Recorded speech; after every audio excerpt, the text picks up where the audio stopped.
What if I told you that once, in the heart of Washington, D.C., the most powerful house in America was left silent, burning, and abandoned, not in a movie, but in real history?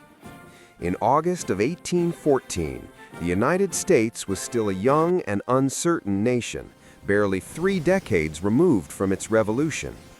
Many Americans believed the British Empire would never dare to strike directly at the seat of American power. They were wrong. On a humid summer evening, British troops marched into Washington, D.C. almost unopposed, and what followed shocked the nation in ways history books often rush past. The War of 1812 had been raging for 2 years, fueled by trade disputes, naval impressment, and unfinished anger from the Revolutionary War.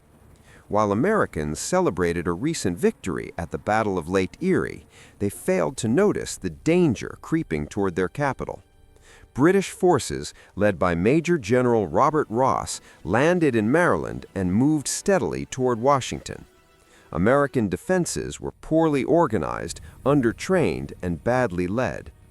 On August 24, 1814, American militia met the British at Bladensburg, just miles from the capital.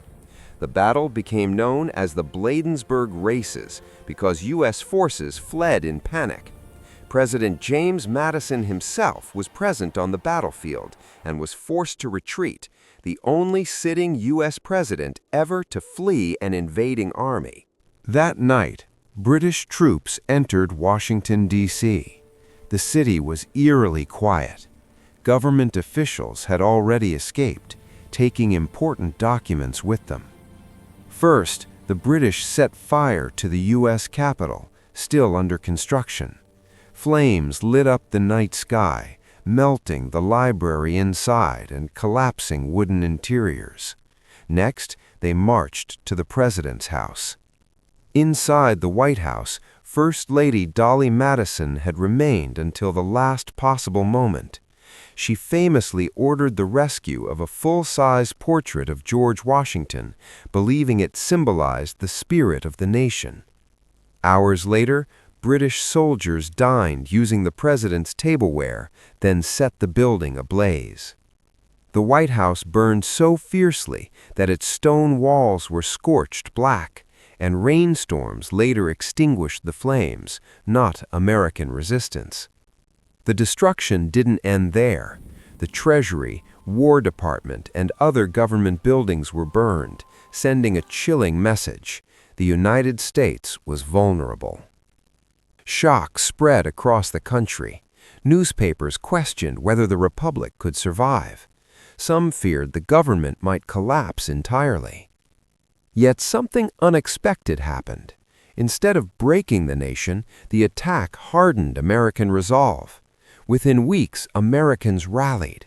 The British assault on Baltimore failed at Fort McHenry, inspiring Francis Scott Key to write The Star-Spangled Banner. When the White House was rebuilt, it was painted white, partly to cover fire damage, giving it the iconic appearance it has today.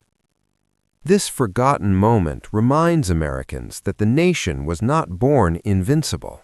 It was tested by fire, humiliation, and fear, and survived.